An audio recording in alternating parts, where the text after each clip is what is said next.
Hi everyone, welcome to RS chemistry. तो आज हम स्टार्ट करने वाले हैं अपनी क्लास 12 का नेक्स्ट चैप्टर जिसका नाम है इलेक्ट्रोकेमिस्ट्री, है ना। इलेक्ट्रोकेमिस्ट्री में हम मेनली तीन बातें पढ़ते हैं।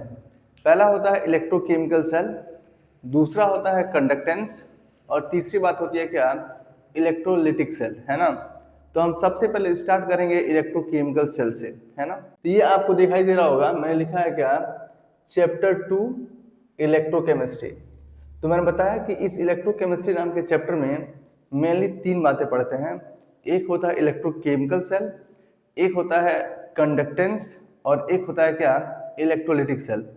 तो आज का हमारा क्लास अगले 2-3 लेक्चर तक इलेक्ट्रोकेमिकल सेल पर ही रहेगा, है ना। तो मैं इस चैप्टर को मिटाता हूं, आप देख लिए, समझ गए। अब जो मेन हेडिंग है हमारा इस चैप्टर का, पहली हेडिंग है जिसका नाम है इलेक्ट्रोकेमिकल सेल, अब मैं वो लिख देता हूं, ठीक है ना। चलिए सुनिएगा, ये चैप्टर 2 है, इलेक्ट्रोकेमिस्ट्री है। फोटो देख के आपको पता चलता होगा कि हाँ, लगता है इलेक्ट्रोकेमिस्ट्री पढ़ा रहे हैं सर, है ना। चलिए, इलेक्ट्रोकेमिस्ट्री में भी हमारा पहला टॉपिक क्या है, वो है इलेक्ट्रोकेमिकल सेल। इलेक्ट्रोकेमिकल सेल, है ना, ये CELL है, ठीक है ना। इलेक्ट्रोकेमिकल सेल क्या होता है, पहले समझिएगा एकदम अच्छे से, सुनना। इलेक्ट्रोकेमिकल सेल ऐसा सेल होता है जो केमिकल एनर्जी को इलेक्ट्रिकल एनर्जी में कन्वर्ट करता है। फिर सुनिएगा, इलेक्ट्रोकेमिकल सेल एक ऐसा डिवाइस है जो केमिकल एनर्जी को इलेक्ट्रिकल एनर्जी में कन्वर्ट करता है ना। अब चूंकि इसमें ऑक्सीडेशन भी होता है और रिडक्शन भी होता है इलेक्ट्रोकेमिकल सेल में, इसलिए इसको हम रेडॉक्स प्रोसेस भी कहते हैं। क्या कहते हैं, रेडॉक्स प्रोसेस। और इलेक्ट्रोकेमिकल सेल का जो सबसे अच्छा एग्जांपल है वो है हमारा क्या, डेनियल सेल। क्या है, डेनियल सेल। और ये जो मैं यहाँ पर आप देख रहे होंगे, अभी मैं इसको डिटेल में समझाऊंगा क्या लिखा है क्या नहीं।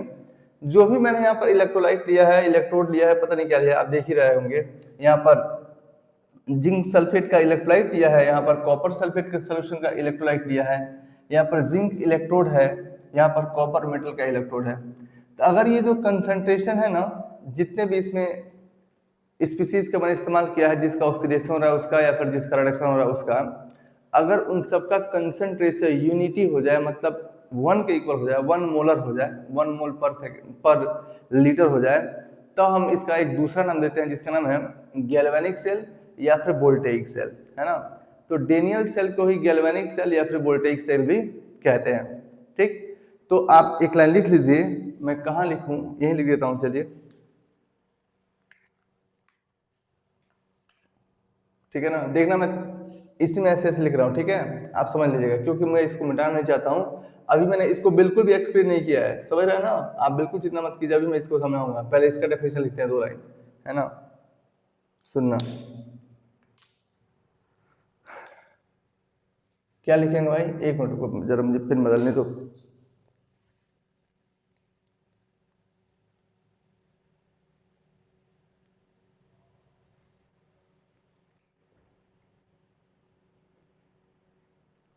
सुनना भाई,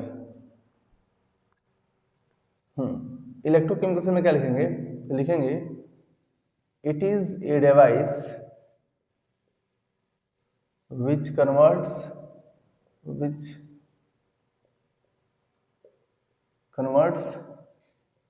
chemical energy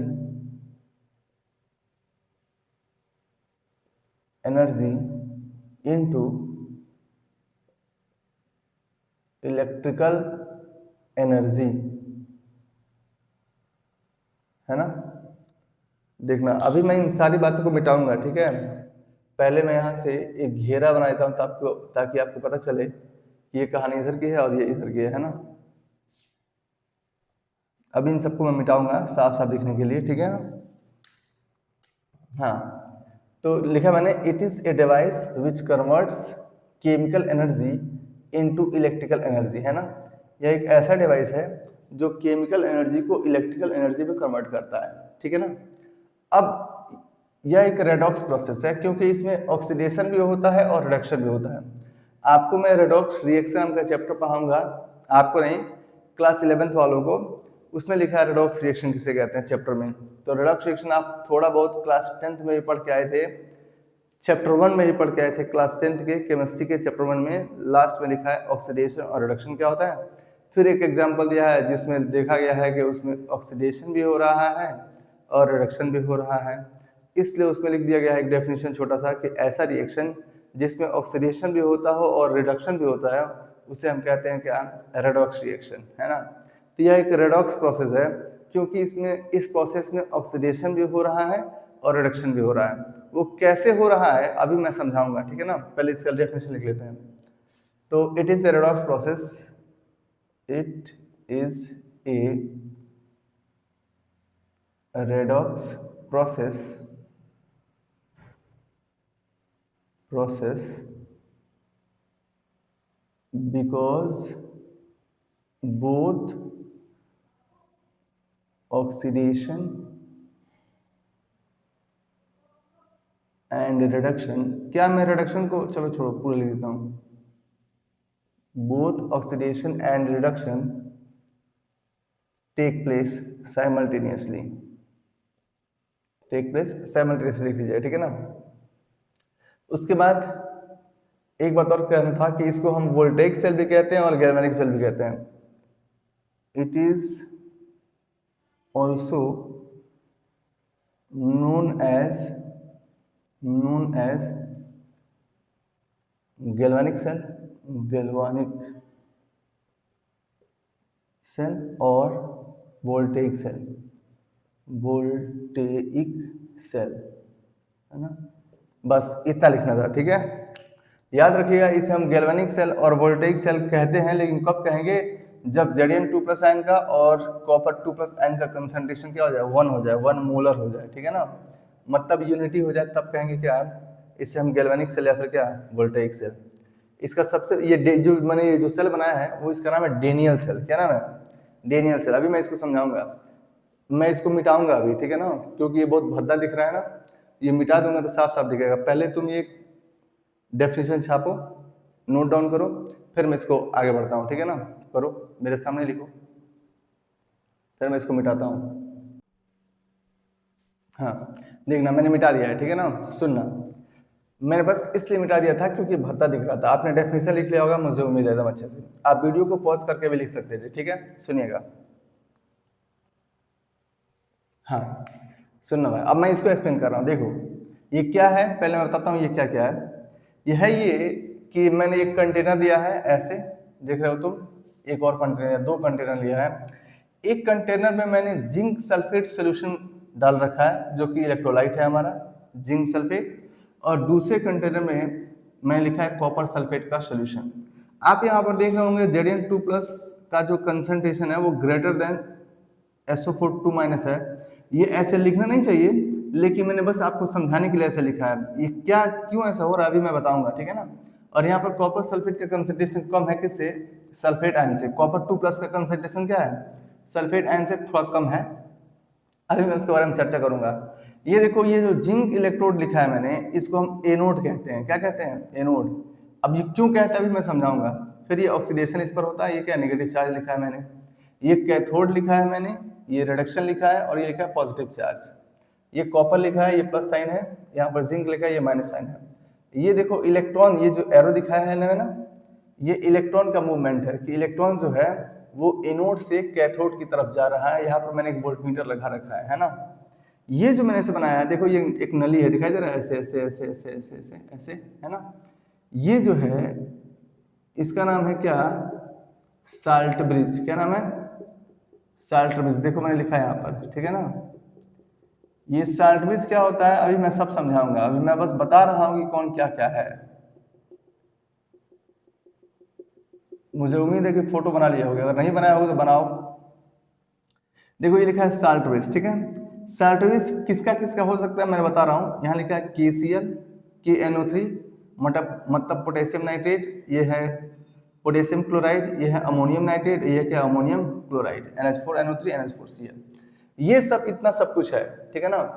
अब मैं इसको एक्सप्लेन करूंगा, पहले एक बार तुम फोटो बनाओ एकदम अच्छे से, ठीक है। मैंने समझा दिया ना कौन क्या क्या मैंने लिखा है, सिर्फ इतना बताया हूं कि कौन क्या क्या मैंने लिखा है। क्यों लिखा है, क्या होता है, ये मैंने कुछ नहीं बताया बेटा, ठीक है ना। आप ये फोटो बनाइए, फिर मैं आपको समझाता हूँ। हाँ, तो फोटो बना लिया बेटा सबने, फोटो बना लिया ना। अब सुनो, अब ध्यान से सुनना, एकदम ध्यान से, ठीक है। ये देखो, ये जो सोल्यूशन मैंने लिया है वो जिंक सल्फेट का सोल्यूशन लिया है, और ये जिंक मेटल का क्या है, इलेक्ट्रोड है। जनरली हम वही इलेक्ट्रोड लेते हैं जिस मेटल का इलेक्ट्रोलाइट रहता है ना। जिस भी मेटल का इलेक्ट्रोलाइट रहेगा वही मेटल हमारा इलेक्ट्रोड का काम करेगा, है ना। ये हमारा इलेक्ट्रोड, ठीक है। तो देखो यहाँ पर जिंक सल्फेट का मैंने सोल्यूशन लिया है, इसलिए यहाँ पर जिंक इलेक्ट्रोड लिया है, जिंक मेटल का इलेक्ट्रोड लिया है। और यहाँ पर कॉपर सल्फेट का सोल्यूशन लिया हूँ, तो यहाँ पर कॉपर मेटल का क्या है, इलेक्ट्रोड है, ठीक है ना। और ये क्या है, सोल्यूशन क्या है, इलेक्ट्रोलाइट है। तो अब जब ये साल्टब्रिज में नहीं डाल रहता है, मैंने साल्टब्रिज इसमें नहीं लगाया है, अभी तो लगा दिया हूँ, लेकिन लगाने से पहले इसमें कहीं भी कोई करंट फ्लो नहीं होता है, कहीं भी इलेक्ट्रॉन का मूवमेंट नहीं होता है, क्योंकि सर्किट कंप्लीट नहीं रहती है। लेकिन जैसे ही मैं इसको साल्टब्रिज ऐड कर दूंगा, तो ये जो सर्किट है वो कंप्लीट हो जाएगा। क्या हो जाएगा, सर्किट कंप्लीट हो जाएगा। और सर्किट कंप्लीट होते ही इस जिंक मेटल का जो रॉड है, इसमें से, ध्यान सुनना क्या बोल रहा हूं, जिंक मेटल का जो रॉड है वो इसमें से क्या होगा, इलेक्ट्रॉन फ्लो करना शुरू कर देंगे, किधर, इससे, इस इलेक्ट्रोड से लेकर के इस इलेक्ट्रोड की तरफ। क्या होगा, इसमें से इलेक्ट्रॉन फ्लो करना शुरू कर देंगे, किस तरफ, यहां से तुरंत इस तरफ इलेक्ट्रॉन फ्लो करना शुरू कर देंगे, एनोड से कैथोड की तरफ। जैसे ही मैंने क्या बोला, जैसे ही साल्टब्रिज मैंने लगाया तो ये सर्किट कंप्लीट हो गई, और सर्किट कंप्लीट होने की वजह से तुरंत इसमें से इलेक्ट्रॉन फ्लो करना शुरू कर देते हैं, और इस एनोड की तरफ से फ्लो करके कैथोड की तरफ जाते हैं। समझ में आता है सबको। अब देखना, ध्यान सुनना, अगर इलेक्ट्रॉन यहां से फ्लो कर रहे हैं, इस जिंक मेटल से इलेक्ट्रॉन निकल रहे हैं, ध्यान सुनो क्या बोल रहा हूं, अगर जिंक मेटल से इलेक्ट्रॉन फ्लो कर रहा है, निकलना शुरू हो गया और उस तरफ जा रहा है, तो इलेक्ट्रॉन अगर निकलेगा, तो किसी भी मेटल से इलेक्ट्रॉन निकलता है तो क्या बनता है, कैटायन बनता है ना। अगर कोई एटम इलेक्ट्रॉन निकाल देगा तो क्या बनाएगा, कैटायन। इसका मतलब ये जो जिंक इलेक्ट्रोड है, इसमें से भी इलेक्ट्रॉन निकल रहे हैं, तो ये Zn2+ बन जाएगा, और Zn2+ बन के इसमें से झर झर करके ये सब खत्म हो गई, कहाँ जाएगा, सोल्यूशन में आएगा। कहाँ आएगा, Zn2+ कहाँ आएगा भाई, तो देखो ये जो मिटा रहा हूं ना, इसका मतलब ये हुआ कि ये सब झर झर के कहाँ गिर रहा है, सोल्यूशन में गिर रहा है। देख रहे हो ना, इतना सब क्या होगा, कट कट के इसमें नीचे गिर गया, Zn2+ गिरा। क्यों, क्योंकि इलेक्ट्रॉन फ्लो करके कहाँ चले गए, उस तरफ चले गए, इस इलेक्ट्रोड से उस इलेक्ट्रोड की तरफ चले गए। बात समझ में आ रही है मैं क्या बोल रहा हूँ। इस मेटल से, इस इलेक्ट्रोड से अगर इलेक्ट्रॉन निकलेंगे तो ये कैटायन बनेगा, ये जिंक मेटल है। तो जिंक मेटल में से इलेक्ट्रॉन अगर निकलेंगे तो निकल के कहाँ जा रहे हैं, उस कॉपर मेटल की तरफ। तो इस जिंक मेटल से इलेक्ट्रॉन निकल रहा है, तो ये क्या बना रहा है, Zn2+, और Zn2+ इसमें से झर झर के कोरोड होकर के कहाँ गिर रहा है, नीचे गिर रहा है, मतलब इलेक्ट्रोलाइट में आ रहा है, सोल्यूशन में आ रहा है। अब बताओ, ध्यान सुनना, ZnSO4 का सोल्यूशन ये था, तो जितना नंबर ऑफ Zn2+ आयन होंगे उतने ही नंबर ऑफ SO2- आयन होना चाहिए, है, होते ही हैं। लेकिन इस मेटल में से Zn2+ आयन कहाँ आ गया है सोल्यूशन में, तो ऑब्वियसली सल्फेट आयन की तुलना में जिंक मेटल का जो कैटायन है Zn2+ है वो थोड़ा ज्यादा हो जाएगा। क्यों, क्योंकि पहले दोनों बराबर ही थे, लेकिन इस मेटल में से Zn2+ आयन सोल्यूशन में आ गया है, इसलिए Zn2+ आयन का कंसंट्रेशन थोड़ा सा बढ़ गया है। कंसंट्रेशन मतलब उसकी संख्या बढ़ गई है, इसलिए मैंने इसको लिखा है Zn2+ is greater than SO2-। समझ रहे हो ना, SO4 2-। अदरवाइज आपको भी पता है कि एक मोल अगर लेंगे Zn2+, मतलब ZnSO4, तो एक मोल Zn2+ होगा, और SO4 भी एक मोल ही होगा, मतलब दोनों की संख्या क्या होगी, आपस में बराबर होगी। लेकिन इस जिंक इलेक्ट्रोड से इलेक्ट्रॉन चूंकि फ्लो करके कॉपर इलेक्ट्रोड की तरफ चले गए हैं, इसलिए यह Zn2+ आयन के रूप में कट करके नीचे गिर रहा है। और अगर नीचे गिर रहा है तो ऑब्वियसली Zn2+ आयन का कंसंट्रेशन या फिर उसकी संख्या सल्फेट आयन की संख्या से थोड़ी सी ज्यादा हो जाएगी, इसलिए आपको समझने के लिए मैं ऐसे बनाया था। आती है बात समझ में, सही है ना। अब देखो, इलेक्ट्रॉन जो है जिंक से निकल के किधर जा रहा है, कॉपर की तरफ। तो तुम मुझे बताओ, ये कॉपर 2 प्लस था, जितनी संख्या कॉपर 2 प्लस की थी उतनी ही संख्या SO4 2 माइनस की थी ना। लेकिन कॉपर 2 प्लस ने इलेक्ट्रॉन ले लिया, इलेक्ट्रॉन ले लेगा तो कोई भी मेटल अगर इलेक्ट्रॉन लेगा तो उसकी पॉजिटिविटी खत्म हो जाएगी ना, बोलो। तो कॉपर 2 प्लस आयन इलेक्ट्रॉन लेता जाएगा तो कॉपर में कन्वर्ट होता जाएगा, और वो कॉपर में कन्वर्ट होगा तो इसी कॉपर मेटल पर आके वो डिपॉजिट होने लगेगा। कॉपर मेटल क्या होगा, इसमें से इलेक्ट्रोलाइट में से जो कॉपर 2 प्लस है वो इलेक्ट्रॉन खा रहा है तो कॉपर में कन्वर्ट हो रहा है, और वो कॉपर यहाँ पे आके क्या हो रहा है, डिपॉजिट हो जा रहा है। क्या हो रहा है, देखो मैंने इसे बनाया ना, डिपॉजिट। और यहाँ पे क्या हो रहा था, ये झर झर के सब गिर गया, ये क्या हो गया, सब झर के इसके नीचे वाला इलेक्ट्रोलाइट में आ गया। तो जब कॉपर 2 प्लस इलेक्ट्रॉन खा लेगा तो न्यूट्रल एटम बना लेगा, तो न्यूट्रल एटम बना लेगा तो आके यहाँ पर डिपॉजिट हो जाएगा। तो तुम बताओ सोल्यूशन में जो कॉपर 2 प्लस था उसकी संख्या थोड़ी सी कम हो जाएगी ना, क्योंकि वो इलेक्ट्रॉन खा के न्यूट्रल एटम में कन्वर्ट हो गया है। तो ऑब्वियसली कॉपर 2 प्लस आयन की संख्या सल्फेट आयन की संख्या से थोड़ी सी कम हो जाएगी, इसलिए मैंने यहाँ पर लिखा है copper 2 plus is less than SO4 2 minus. बोलो बात समझ में आती है सबको। जिंक मेटल ने इलेक्ट्रॉन दिया, ये Zn2 प्लस कम में कन्वर्ट हुआ, और Zn2 प्लस कहाँ आया, सोल्यूशन में, इसलिए Zn2 प्लस का कंसंट्रेशन या फिर संख्या बढ़ गई। और ये इलेक्ट्रॉन दिया है तो इस कॉपर मेटल ने लिया है, तो कॉपर 2 प्लस जब इलेक्ट्रॉन ले लेगा तो कॉपर में कन्वर्ट हो जाएगा, और कॉपर में कन्वर्ट हो जाएगा तो कॉपर 2 प्लस आयन की संख्या कम हो जाएगी, इसलिए मैंने ऐसा लिखा है copper 2 plus ion is less than SO4 2 minus. और ये कॉपर मेटल क्या होगा, इस पर डिपॉजिट हो जाएगा। इतनी बात समझ में आ रही है सबको। अब सुनना, देखना, तुम मुझे बताओ कि अगर इस जिंक ने इलेक्ट्रॉन दिया है तो इसका जिंक का कौन सा प्रोसेस हुआ है, ऑक्सीडेशन हुआ है कि रिडक्शन हुआ है, बताओ। इलेक्ट्रॉन का निकलना इज कॉल्ड क्या, तो इलेक्ट्रॉन का निकलना इज कॉल्ड ऑक्सीडेशन। अगर कोई एलिमेंट इलेक्ट्रॉन निकाल रहा है इसका मतलब उसका ऑक्सीडेशन हो रहा है। आप रेडॉक्स रिएक्शन आपके चैप्टर में पढ़ के आए होंगे, ठीक है ना। और अगर कोई मेटल इलेक्ट्रॉन ले रहा है, कोई भी मेटल चाहे मेटल आयन इलेक्ट्रॉन ले रहा है तो इलेक्ट्रॉन का लेना इज कॉल्ड क्या, रिडक्शन, ठीक है ना।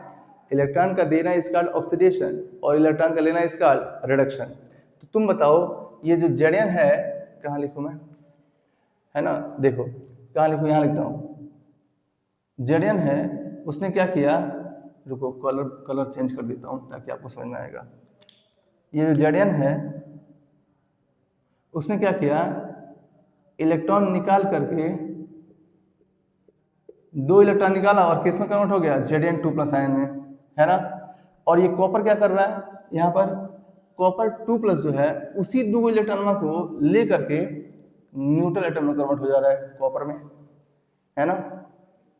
इसका मतलब इस वाले कंपार्टमेंट में अगर मैं बीच में खड़ा हो जाऊं ऐसे तो आपकी तरफ मुंह करके, तो मेरे राइट साइड वाला जो कंपार्टमेंट है जिसमें मैंने जिंक इलेक्ट्रोड डाल रखा है उस पर ऑक्सीडेशन हो रहा है ना। और मेरे जो लेफ्ट साइड में जो कंपार्टमेंट है, ये जो डिब्बा मैंने बनाया है जिस पर मैंने कॉपर इलेक्ट्रोड लिया है उस पर रिडक्शन हो रहा है ना। तो एनसीईआरटी कहती है कि जिस इलेक्ट्रोड पर, ध्यान सुनना क्या बोल रहा हूं, जिस इलेक्ट्रोड पर, चाहे कोई भी इलेक्ट्रोड क्यों ना हो, जिस इलेक्ट्रोड पर ऑक्सीडेशन होगा उसे हम एनोड कहेंगे। क्या कहेंगे, एनोड। तो तुम बताओ इस वाले इलेक्ट्रोड पर ऑक्सीडेशन हो रहा है ना, इसलिए मैंने इसका नाम लिखा है एनोड। क्या लिखा है, एनोड। लेकिन लोग समझने के लिए कहते हैं, बोलने वाले कहते हैं कि एनोड पर हमेशा ऑक्सीडेशन होता है, लेकिन बात ये नहीं है। ये सिर्फ समझने के लिए कहा जाता है कि एनोड पर हमेशा ऑक्सीडेशन होता है, ऐसा बिल्कुल नहीं है। बल्कि ये है कि जिस इलेक्ट्रोड पर ऑक्सीडेशन होता है उसे एनोड कहते हैं। उल्टा बोल रहा हूं, एक लाइन मैंने बोला कि एनोड पर ऑक्सीडेशन होता है और दूसरा लाइन मैंने बोला कि जिस इलेक्ट्रोड पर ऑक्सीडेशन होता है उसे एनोड कहते हैं। समझ गया ना बेटा। इसलिए तुम देख रहे हो, तुमको मैंने दिखाया कि जिंक जो है, जिंक का ऑक्सीडेशन हो रहा है और इसलिए ये जो जिंक इलेक्ट्रोड का ऑक्सीडेशन हो रहा है इसलिए इसको हम एनोड कहेंगे, है ना। और एनोड पर क्या हो रहा है, देखो ऑक्सीडेशन, इस पर होता है नेगेटिव चार्ज, है ना। अब देखो इस कॉपर 2 प्लस ने क्या किया, 2 इलेक्ट्रॉन लेकर के न्यूट्रल एटम बना लिया कॉपर। इसका मतलब इलेक्ट्रॉन ये लिया है और लिया है तो इसका रिडक्शन हुआ है। और फिर से वही बात कि जिस इलेक्ट्रोड पर रिडक्शन होता है उसे हम कैथोड कहते हैं। क्या कहते हैं, कैथोड। लेकिन कहने वाले लोग क्या कहते हैं कि कैथोड पर हमेशा रिडक्शन होता है। ये सिर्फ समझने के लिए है कि कैथोड पर हमेशा क्या होता है, रिडक्शन, बल्कि ऐसा नहीं है। बल्कि ये कहेंगे कि जिस इलेक्ट्रोड पर रिडक्शन होता है उसे हम कैथोड कहते हैं। बात समझ में आती है सबको? जिस भी इलेक्ट्रोड पर रिडक्शन होगा उसे हम क्या कहेंगे? कैथोड। अब तुम देख रहे हो कि कॉपर का रिडक्शन हो रहा है, इसलिए मैंने इस कॉपर वाले इलेक्ट्रोड को लिखा है क्या? कैथोड। कैथोड पर होता है रिडक्शन और उस पर होता है क्या? Positive charge. ठीक है ना? कभी कभी क्या होता है, लोग अक्सर कंफ्यूज हो जाते हैं कि एनोड पर नेगेटिव चार्ज होता है कि पॉजिटिव चार्ज होता है, फिर कैथोड पर पॉजिटिव चार्ज होता है कि नेगेटिव चार्ज होता है। तो कहीं कहीं एनोड पर पॉजिटिव चार्ज आ जाता है और कैथोड पर नेगेटिव चार्ज आ जाता है। तो वो मैं बताऊंगा, इलेक्ट्रोलिटिक सेल जब पढ़ाऊंगा तो बताऊंगा। अभी आप बस इतना याद रखिए कि एनोड पर हमेशा कौन सा चार्ज होता है? Negative charge. ठीक है ना? सुनना, तो अब देखो, अब मैंने क्या किया कि ये जो ऑक्सीडेशन वाला प्रोसेस लिखा है ये किस पर हो रहा है भाई साहब? एनोड पर। अब मैं उल्टा जा रहा हूं, समझ लेना। तो अब यहां पे लिखूंगा क्या? At anode. मतलब एनोड पर कौन सा प्रोसेस हुआ? ये वाला ऑक्सीडेशन। क्या हुआ? ऑक्सीडेशन। अब ये कहा, यहाँ पे क्या लिखूंगा? At cathode. मेरे पास जगह नहीं है, यहाँ लिखूंगा तो थोड़ा कंजेस्टेड हो जाएगा। आप लिख लीजिएगा यहाँ पर कि एट कैथोड, नीचे लाइन अच्छे से। ठीक है ना? मैं इसके नीचे नहीं लिख रहा हूँ क्योंकि कट जाएगा। ठीक है ना? और ये पता नहीं यही बचा ही कटा है, मुझे उम्मीद है कि बचा होगा। ठीक है? तो एट एनोड मैंने ये लिखा कि ऑक्सीडेशन होता है, और एट कैथोड मैंने ये लिखा क्या? रिडक्शन होता है। ये कंप्लीट सेल रिएक्शन नहीं है, ये कंप्लीट सेल रिएक्शन नहीं है, बल्कि इन दोनों सेल रिएक्शन को जब मैं ऐड करूंगा, कंबाइन करूंगा, तब हमारा आएगा क्या? Net cell reaction. इसलिए अभी हम इसको कहते हैं क्या? ऑक्सीडेशन हाफ रिएक्शन, और इसको हम कहते हैं रिडक्शन हाफ रिएक्शन, क्योंकि हाफ सेल रिएक्शन है। क्या है?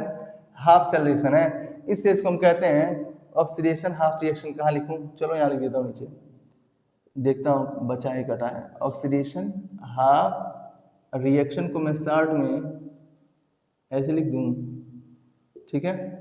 ऑक्सीडेशन हाफ रिएक्शन, और इसको हम क्या कहेंगे? Reduction half reaction. Reduction half भाई रिएक्शन ऐसे लिख देता हूँ, लिख लेना। ठीक है ना? कट जाएगा तो ये मैंने लिखा है, ध्यान सुनो, रिडक्शन हाफ रिएक्शन। ठीक है ना? ये एफ है मेरा, क्योंकि ये हाफ सेल रिएक्शन है इसलिए इसका नाम है हाफ सेल रिएक्शन है, और इस पर ऑक्सीडेशन हो रहा है इसलिए इसका नाम क्या? ऑक्सीडेशन हाफ रिएक्शन, और उसका क्या नाम है? Reduction half reaction. अब देखो, नीट में और जेईई मेंस में सवाल क्या पूछा गया है, सुनना बताता हूँ, और आपके बोर्ड में भी, सीबीएसई बोर्ड में भी। एक बात और याद रखो कि मैं क्लास 12 में बिल्कुल भी नीट और जेईई मेंस नहीं पढ़ा रहा हूँ, टू बी वेरी ऑनेस्ट, है ना? मैं सिर्फ 11th वालों को जेईई मेंस और नीट पढ़ाता हूँ। 12 वालों में मैं सिर्फ सीबीएसई बोर्ड की प्रिपरेशन करा रहा हूँ, क्योंकि पहले आप सीबीएसई बोर्ड का प्रिपरेशन कीजिए। हाँ, जो लोग 12 पास आउट होंगे वो कर सकते हैं। ठीक है ना? उनका ये रिवीजन कीजिए, और आप जहाँ से भी जेईई मेंस और नीट की प्रिपरेशन कर रहे हैं वहाँ के आप सवाल लगाइए। ठीक है ना? यहाँ समझिएगा। लेकिन सवाल क्या पूछा गया है कि तुम देख के मुझे बताओ कि फ्लो ऑफ इलेक्ट्रॉन कहाँ से कहाँ हो रहा है। भाई तुमसे पूछा जाएगा कि डेनियल सेल में फ्लो ऑफ इलेक्ट्रॉन कहाँ से कहाँ होता है। भाई सुनना, यहाँ लिखूं,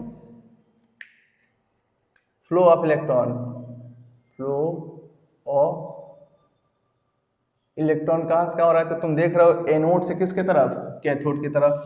तो यहाँ लिखता हूँ क्या? एनोड से कैथोड की तरफ। ठीक है ना? अगर इलेक्ट्रॉन एनोड से कैथोड की तरफ फ्लो कर रहा है तो ऑब्वियसली करंट जो होगा वो कैथोड से एनोड की तरफ बहेगा ना, क्योंकि आपको पता है कि जो मूवमेंट ऑफ इलेक्ट्रॉन है या फिर मूवमेंट ऑफ करंट है, वो मूवमेंट ऑफ इलेक्ट्रॉन के जस्ट रिवर्स डायरेक्शन में, अपोजिट डायरेक्शन में होता है। जिस तरफ इलेक्ट्रॉन फ्लो करता है उसके जस्ट अपोजिट डायरेक्शन में करंट फ्लो करता है। इसलिए मैंने यहाँ पे ऐसे बनाया। तुम ये मत समझना कि करंट है वेक्टर क्वांटिटी, इसलिए मैंने ऐसा लगाया। ये वेक्टर क्वांटिटी नहीं है, ये मैंने बनाया है क्या? करंट का डायरेक्शन, मूवमेंट का क्या? डायरेक्शन। तो जरा बताओ फ्लो ऑफ करंट क्या होगा?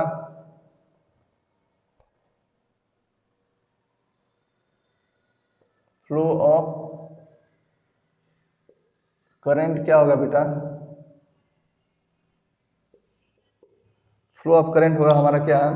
कैथोड से एनोड की तरफ, कैथोड टू एनोड। ठीक है ना? थोड़ा कंजेस्टेड हुआ है लेकिन आप समझ लीजिएगा। यहाँ पे मैं लिखा फ्लो ऑफ इलेक्ट्रॉन कहाँ है, तो आप देख रहे हैं एनोड से कैथोड की तरफ, इसलिए जो फ्लो ऑफ करंट होगा वो हमेशा कैथोड से एनोड की तरफ होगा। ये बात भी एग्जाम में पूछा गया है और फिर से पूछा जा सकता है ना? इसलिए आप इन सब बातों को ध्यान रखिएगा, ठीक है। अब एक बात और मैं बताता हूं, जो कि एक छोटा सा ट्रिक है, और वो ट्रिक ये है कि बच्चे अक्सर कंफ्यूजन में रहते हैं कि एनोड पर ऑक्सीडेशन होता है कि रिडक्शन होता है, कैथोड पर ऑक्सीडेशन होता है कि रिडक्शन होता है, एनोड पर पॉजिटिव चार्ज होता है कि नेगेटिव चार्ज होता है, पता नहीं कौन सा चार्ज होता है। तो अगर मैं किसी एक के लिए मैं बता दूं तो जस्ट उसका उल्टा आप दूसरे के लिए समझ जाएंगे ना। आप देखो यहाँ पर एनोड है, दो ही बातें हैं, एक एनोड है और एक क्या है, कैथोड है। तो तुम देखो यहाँ पर एनोड है और यहाँ पे क्या है, कैथोड है। एनोड पर ऑक्सीडेशन हो रहा है तो कैथोड पर इसका जस्ट अपोजिट रिडक्शन हो रहा है। ऑक्सीडेशन एनोड पर नेगेटिव चार्ज होता है, देखो यहाँ लिखा है, तो इसका जस्ट अपोजिट कैथोड पर क्या हो रहा है, पॉजिटिव चार्ज। तो अगर मैं किसी एक बात के लिए मैं ट्रिक बता दूं, छोटी सी ट्रिक जो आप हो सकता है जानते भी हों, जो लोग नहीं जानते हैं उनके लिए मैं बता रहा हूँ, ठीक है ना। तो अगर एक कंपार्टमेंट के अगर आप जान जाएंगे तो दूसरा अपने आप बना लेंगे। तो आप एक शब्द याद रखिएगा, कहाँ लिखूं, यहाँ लिखता हूं, आप एक शब्द याद रखिएगा, ये क्या लिखा हूं, लोन। क्या लिखा हूं, लोन, LON। इसका मतलब ये हुआ कि लेफ्ट साइड में देखो दो कंपार्टमेंट है, अगर मैं ऐसे सामने खड़ा हो जाता हूं तो मेरा लेफ्ट यही है ना बेटा, बताओ, तुम भी देख पा रहे होगे मेरा लेफ्ट यही है ना।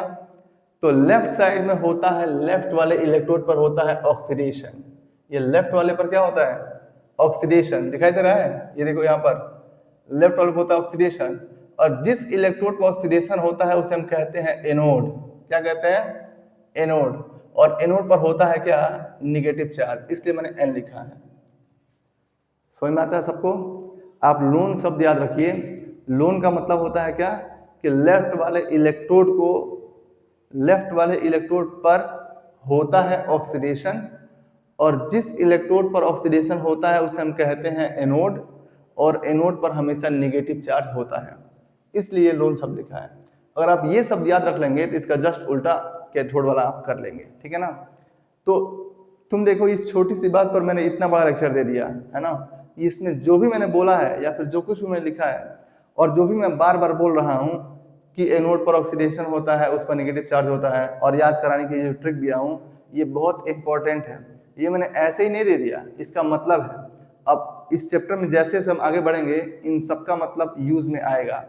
इसलिए मैंने आपको पहले ही सब कुछ बता दिया कि फ्लो ऑफ करंट कहाँ से कहाँ होगा भाई, कैथोड से एनोड की तरफ। क्यों, क्योंकि फ्लो ऑफ इलेक्ट्रॉन जो होता है वो एनोड से कैथोड की तरफ होता है।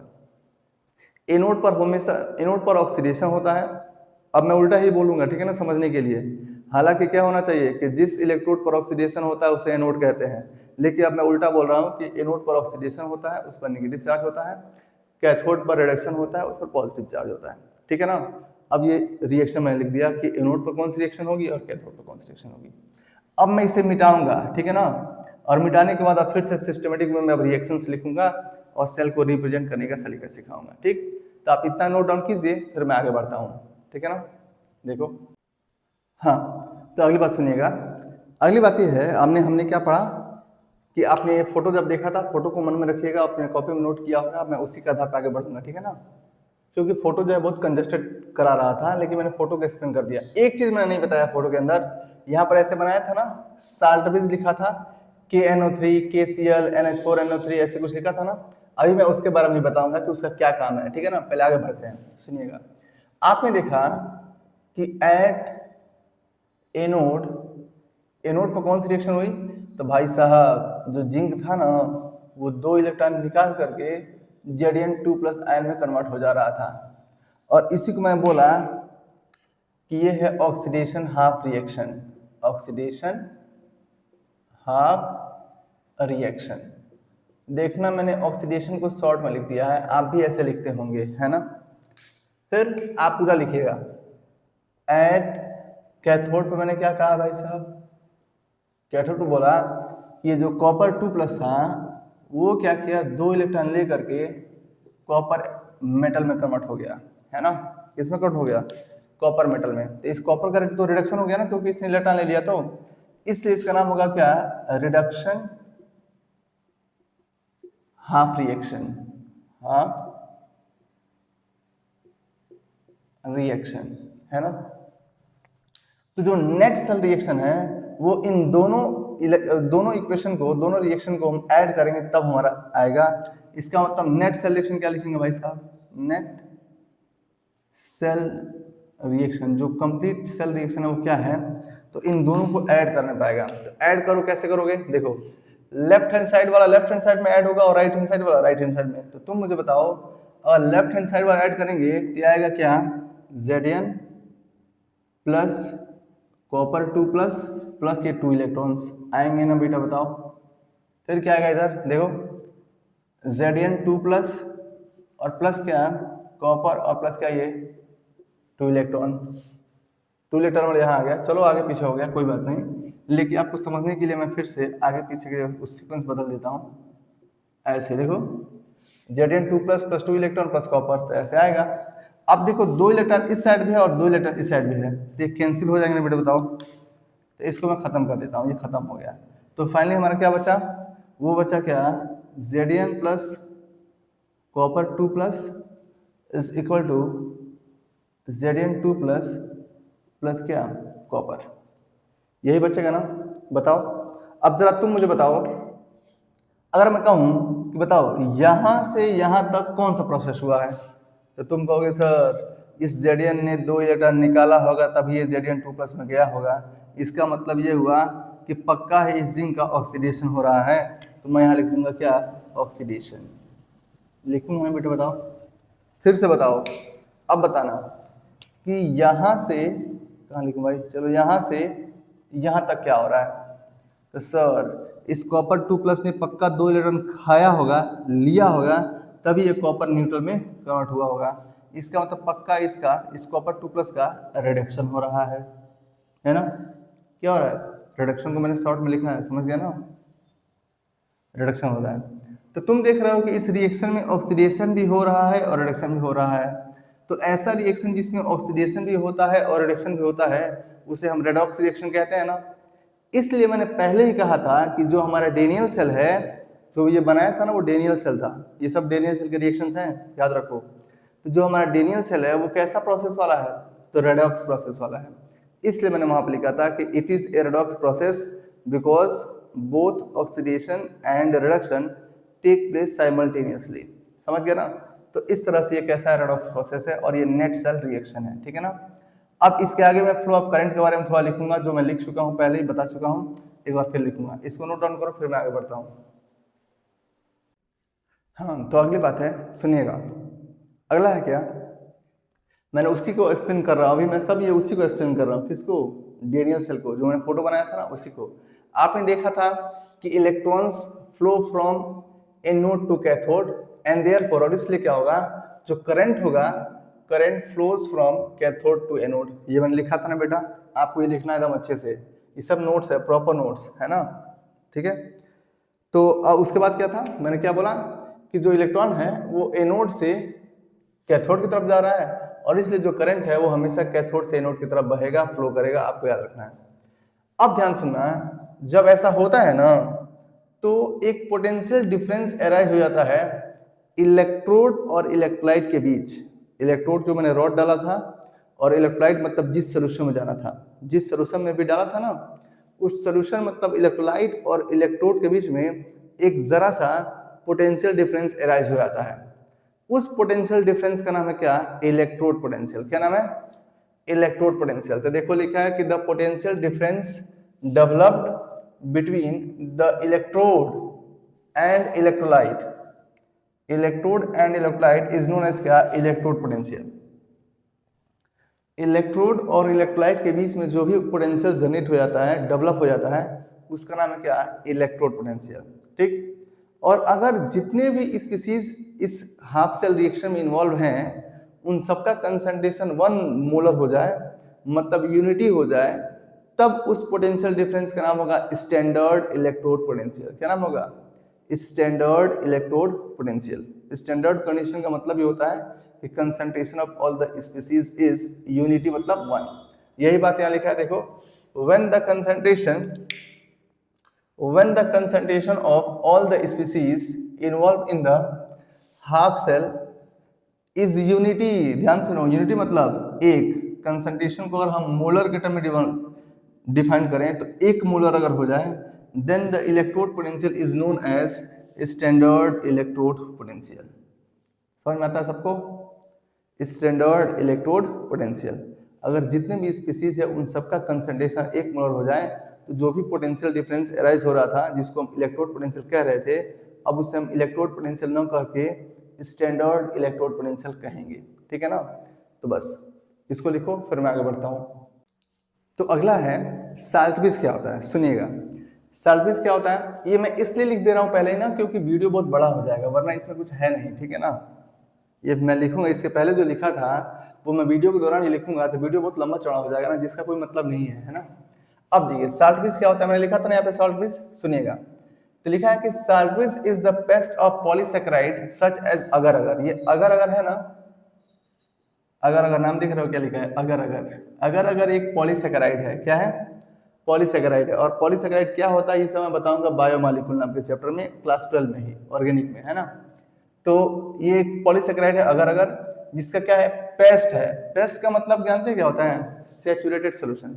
आप ब्रश करते हैं तो पेस्ट यूज करते हैं ना, तो क्या वो लिक्विड फॉर्म में रहता है? वो पेस्ट के रूप में रहता है ना, बहुत सॉलिड रहता है ना। वो ऐसा सोल्यूशन में बहुत जरा क्या है, सॉलिड है ना, जेली जैसा है ना? या फिर it is the saturated solution of, saturated का मतलब ये होता है जिसमें जिस सॉल्वेंट में सॉल्यूट डिसॉल्व करना बंद कर दे, मतलब सॉल्यूट की क्वांटिटी बहुत ज्यादा हो जाए। तो saturated solution of strong electrolyte, याद रखना एकदम अच्छे से, mind it, strong electrolyte having same moving tendency या फिर हैविंग सेम आयनिक मोबिलिटी। आयनिक मोबिलिटी का मतलब होता है क्या, that is ionic mobility of cation is equal to ionic mobility of anion। मतलब जितना तेजी से उस स्ट्रॉन्ग इलेक्ट्रोलाइट का कैटायन मूव कर रहा है उतना ही तेजी से एनायन भी मूव करने की क्षमता रखता हो। मतलब कैटायन और एनायन दोनों की जो मोबिलिटी है, मूवमेंट का जो क्षमता है, वो क्या है, बराबर है। जितना तेजी से कैटायन भागेगा उतना ही तेजी से एनायन भी भागेगा। ये होता है जैसे जैसे KCl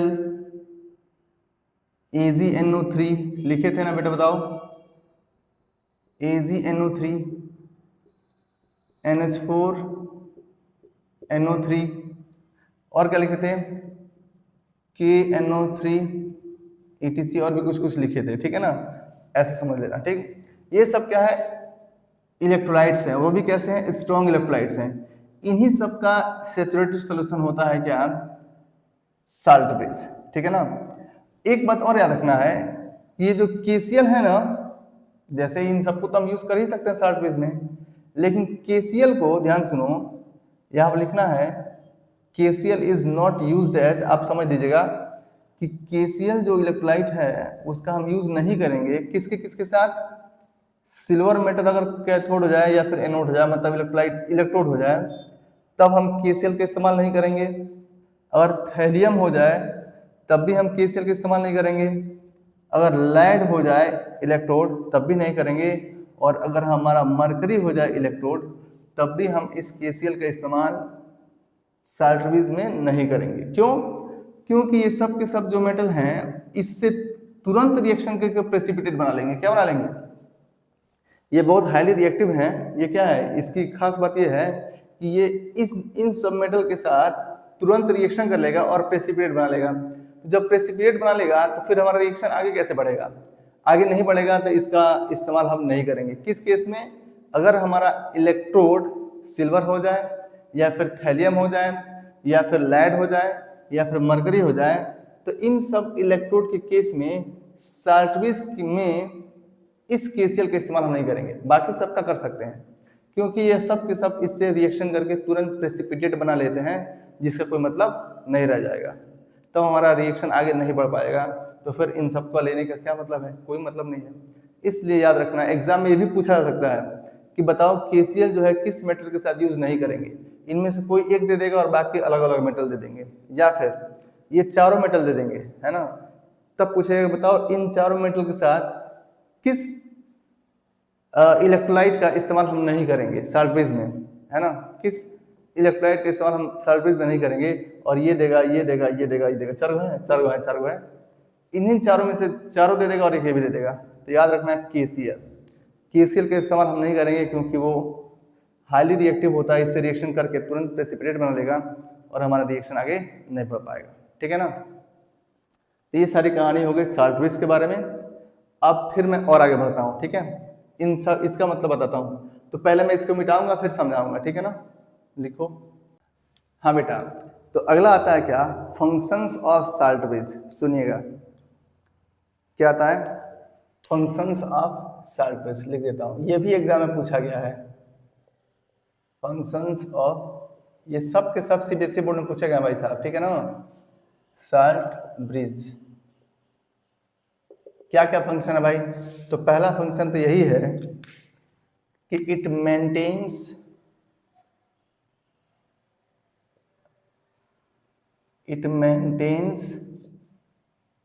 द इलेक्ट्रिकल न्यूट्रलिटी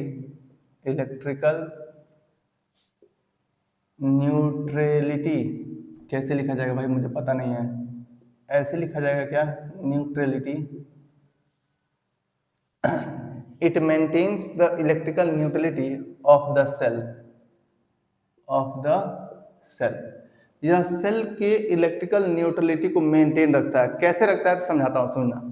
अभी आपने देखा था मैंने दो कंपार्टमेंट ऐसे बनाया था ना, बोलो, ऐसे ऐसे बनाया था ना, मैं समझने के लिए बना रहा हूँ, फिर आपने ऐसे ऐसे बना दिया था। केवल साल्ट ब्रिज बना रहा हूँ, ठीक है ना, इलेक्ट्रॉन नहीं बना रहा हूँ, ठीक है। चाहे चलो बना देता हूँ, ऐसे किया था, ऐसे बनाया था, फिर इसको आपने एक वोल्टमीटर से जोड़ दिया था। ये साल्ट ब्रिज है और यहाँ पे क्या है, ये एक हमारा ऐसे बना लिया था, इसको बोला था एनोड कैथोड, ऐसे बोला था, सब बोला था। इसमें ऐसे था ऐसे था ऐसे था ऐसे था, ठीक है। इसमें देखा था कि Zn2+n का कंसंट्रेशन बढ़ गया था ना बेटा, और यहाँ पर सल्फेट आयन का कंसंट्रेशन बढ़ गया था, है ना, बढ़ गया था ना। तो देखना यहाँ पर मान लो ये साल्ट ब्रिज है, इसमें K+ है, KNO3 है, KCl है, NH4NO3 है, ये सब के सब हैं। इन सब में कैटायन भी है, एनायन भी है। सुनना, तो इस सेल के इलेक्ट्रॉन न्यूट्रलिटी को कैसे मेंटेन करता है, तो ऐसे कि जब तुमने देखा था कि Zn2+ आयन का कंसंट्रेशन सल्फेट आयन से बढ़ गया था, मतलब ये हुआ कि Zn2+ की संख्या सल्फेट आयन की संख्या से ज्यादा हो गई थी। तो ज्यादा हो गई थी तो पॉजिटिविटी बढ़ गई ना, तो इलेक्ट्रॉन न्यूट्रलिटी कहाँ मेंटेन हुई, पॉजिटिव चार्ज ज्यादा हो गया, नेगेटिव चार्ज कम हो गया, तो इलेक्ट्रिकल न्यूट्रलिटी मेंटेन नहीं हुई। तो ये वही करता है, कैसे, तो मैंने बोला था कि साल्ट ब्रिज जो होता है वो सैचुरेटेड सॉल्यूशन होता है स्ट्रॉन्ग इलेक्ट्रोलाइट्स का, और ऐसे स्ट्रॉन्ग इलेक्ट्रोलाइट्स का जिसका कैटायन और एनायन का आयनिक मोबिलिटी क्या होती है, सेम होती है, ठीक है ना। इसका मतलब ये हुआ कि K+ जितना तेजी से भागेगा उतना ही तेजी से NO3- भागेगा। तो होता क्या है कि जब Zn2+ आयन की संख्या बढ़ जाएगी मतलब पॉजिटिविटी बढ़ जाएगी, तो पॉजिटिविटी को कम करने के लिए इसमें से नेगेटिव आयन इसके तरफ भाग के आता है। मेरी बात समझ रहे हो क्या बोल रहा हूँ, इलेक्ट्रिकल न्यूट्रलिटी को मेंटेन कैसे करता है, तो ऐसे ये जो सैचुरेटेड सॉल्यूशन है किसका, इन सब का, स्ट्रॉन्ग इलेक्ट्रोलाइट्स का, तो सभी इलेक्ट्रोलाइट्स में पॉजिटिव आयन है, नेगेटिव आयन है, आपको सबको पता है। आपने देखा था कि इधर पॉजिटिविटी बढ़ गई थी, निगेटिविटी कम हो गई थी, और इधर निगेटिविटी ज्यादा हो गई थी, पॉजिटिविटी कम हो गई थी।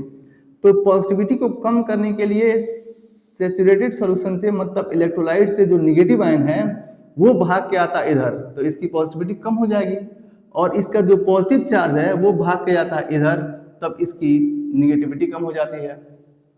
मेरी बात समझ में आ रही है सबको, इधर पॉजिटिविटी बढ़ गई थी, इधर निगेटिविटी बढ़ गई थी। अरे इधर लिखे थे ना तुम कि कॉपर 2+ की जो संख्या है वो सल्फेट आयन से कम हो गया है, इसका मतलब निगेटिव आयन की संख्या बढ़ गई है। तो निगेटिविटी को कम करने के लिए इधर से पॉजिटिव आयन भाग के जाता है इस तरफ, और इधर पॉजिटिविटी बढ़ गई है तो पॉजिटिविटी को कम करने के लिए इसमें से निगेटिव आयन, इसमें मतलब इसमें से किसी में से भी, जिसका भी हमारा ये इलेक्ट्रोलाइट है ना, ये तो एग्जांपल्स है ना, जिसका भी हमारा सैचुरेटेड सॉल्यूशन बना के साल्ट ब्रिज बनाया है, तो इसमें से नेगेटिव आयन इधर भागेगा और इसका पॉजिटिव आयन इधर भागेगा। तो भागेगा तो क्या होगा, उसकी पॉजिटिविटी को और निगेटिविटी को मेंटेन कर देगा, मतलब इलेक्ट्रिकल न्यूट्रलिटी को मेंटेन करके रखेगा। इस तरह से हमारा इलेक्ट्रिकल न्यूट्रलिटी मेंटेन करता है कौन? Salt bridge. ठीक है, अब दूसरा फंक्शन क्या है? दूसरा फंक्शन ये है साल्ट ब्रिज का, सुनना।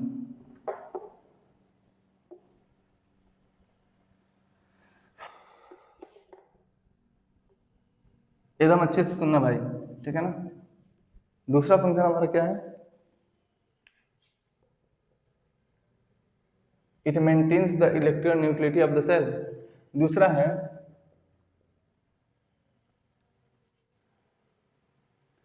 It completes the inner circuit without mixing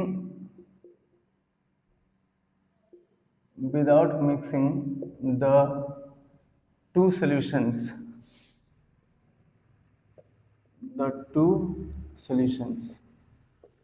दोनों सॉल्यूशन को बिना मिलाए बिना मिक्स किए यह इनर सर्किट को कंप्लीट करता है।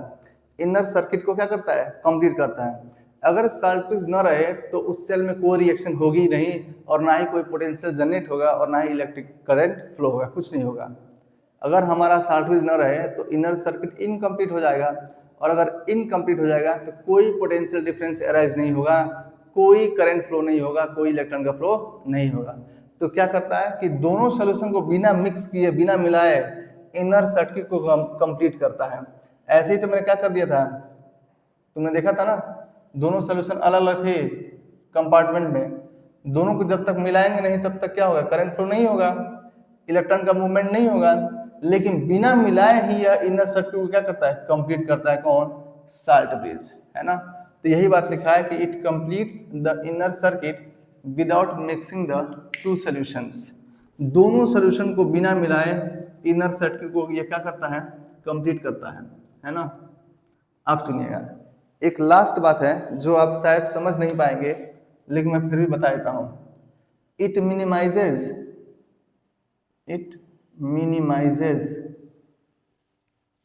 The liquid junction potential. आपको पता नहीं है कि ये क्या होता है, लिक्विड जंक्शन पोटेंशियल। तो बस आपको ये बात लिख लेना है, जब मैं आपको इलेक्ट्रोलिटिक सेल बताऊंगा तब वहां पर थोड़ा बहुत ये आएगा, तो मैं आपको इसके बारे में थोड़ा डिटेल में बता दूंगा कि ये लिक्विड जंक्शन पोटेंशियल होता क्या है। वैसे नाम से पता चलता है कि लिक्विड का जंक्शन जहां होगा वहां पर पोटेंशियल एराइज होगा। पता नहीं ये क्या होता है, मुझे पता नहीं है, ठीक है ना। ये सब हम बताऊंगा किसमें? इलेक्ट्रोलिटिक सेल में, ठीक है ना। आप बस इतना याद रखिए कि यह लिक्विड जंक्शन पोटेंशियल को मिनिमाइज करता है, कम करता है ना। तो ये तीन important function of salt bridge हैं जो हर बार पूछे गए हैं। साल्ट ब्रिज का क्या फंक्शन बताओ, या तो तुमसे ऐसे ही पूछ देगा या फिर इसका एप्लीकेशन देके पूछेगा घुमा फिरा के, लेकिन बात ये तीन ही रहेगा। ये तीन बातें आपको एकदम अच्छे से याद रखनी है, ठीक है ना।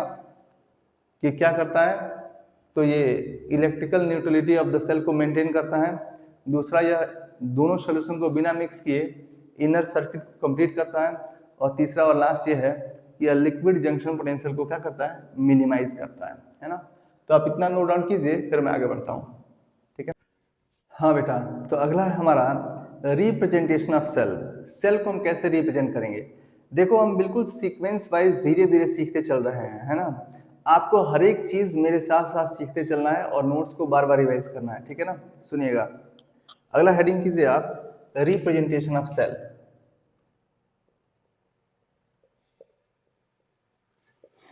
Representation of cell. देखो, मेरी हैंडराइटिंग बहुत अच्छी नहीं है, आपको इस मेरे हो सकता है कि मेरी स्पेलिंग में से मैं गांज गुज दूं, लेकिन आपको समझना है कि मैं क्या लिखा हूं। आपको स्पेलिंग आता है, आप एकदम सही सही लिखिएगा, ठीक है ना।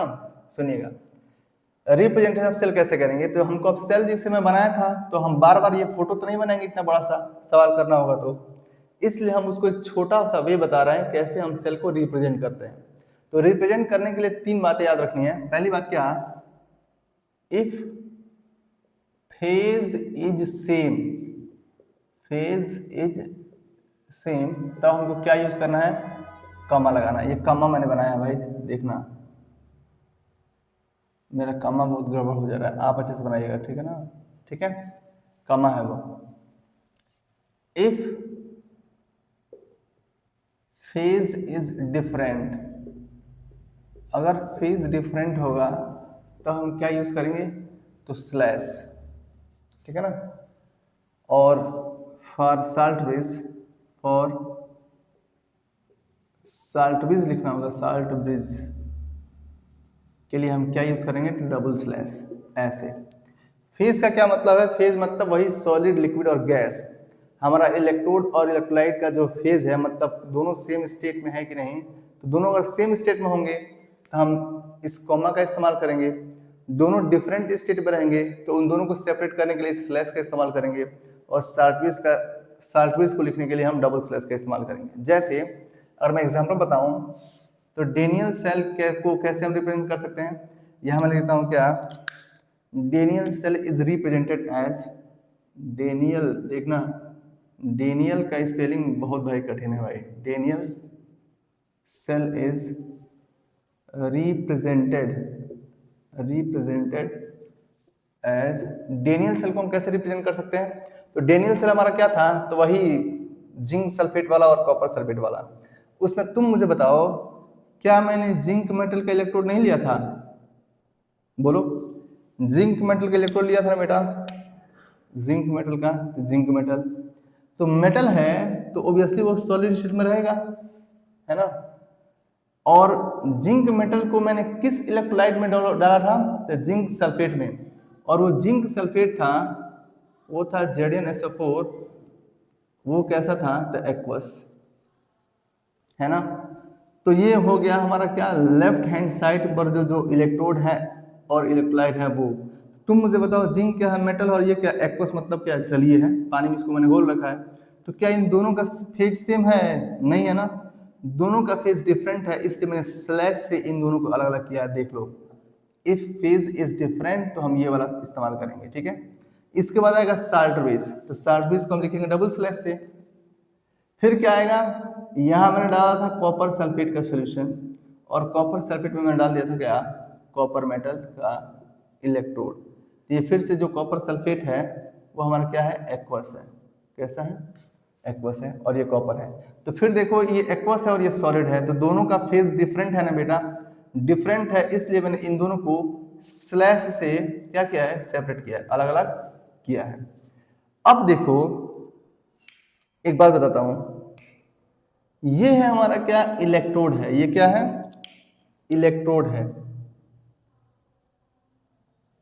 इलेक्ट्रोड है, और ये है हमारा क्या, सॉल्यूशन, है ना, शॉर्ट में लिख देता हूं। फिर ये क्या है, सॉल्यूशन है, और ये फिर क्या है, इलेक्ट्रोड है, इलेक्ट्रोड है। हर बार हम ऐसे ही रिप्रेजेंट करेंगे सेल को, हर बार हम ऐसे ही लिखेंगे कि सबसे पहले लिखेंगे इलेक्ट्रोड, फिर सॉल्यूशन, फिर बीच में क्या आएगा, साल्ट ब्रिज, फिर आएगा सॉल्यूशन, फिर आएगा क्या, इलेक्ट्रोड। देखो ये क्या है, इलेक्ट्रोड, फिर इस इलेक्ट्रोड को जिस सॉल्यूशन में डाला है वो सॉल्यूशन, तो सॉल्यूशन, इन दोनों को मैंने सेपरेट किया है साल्ट ब्रिज से, तो साल्ट ब्रिज, अब फिर उसके बाद क्या आएगा, सॉल्यूशन, और सॉल्यूशन में किसको डाला है, इलेक्ट्रोड को। हर बार हम ऐसे ही रिप्रेजेंट करेंगे, electrode solution solution electrode, electrode solution solution electrode, बीच में क्या रहेगा, साल्ट ब्रिज। समझ में आता है सबको। इस तरह से हम डेनियल सेल को रिप्रेजेंट करते हैं। डेनियल सेल में हर बार यही आएगा, इसके अलावा कोई दूसरा सेल आता है तो मेटल हमारा बदल जाएगा, इलेक्ट्रोड बदल जाएगा, बाकी कहीं कोई फर्क नहीं पड़ेगा, ठीक है ना। तो देखना आज की कहानी हम यहीं पर खत्म करते हैं, ठीक है। नेक्स्ट वीडियो में मिलेंगे इसके जस्ट आगे वाले पार्ट को लेकर के। तब तक आप अपना बहुत अच्छे से ख्याल रखिएगा, चैनल को सब्सक्राइब कर लीजिएगा, वीडियो को लाइक कर लीजिएगा, और वीडियो को शेयर करना बिल्कुल मत भूलिएगा, ठीक है ना। आप इतना एकदम अच्छे से रिवाइज कीजिए, फिर मिलते हैं नेक्स्ट वीडियो में, अपना ख्याल रखिएगा, ठीक है, बाय।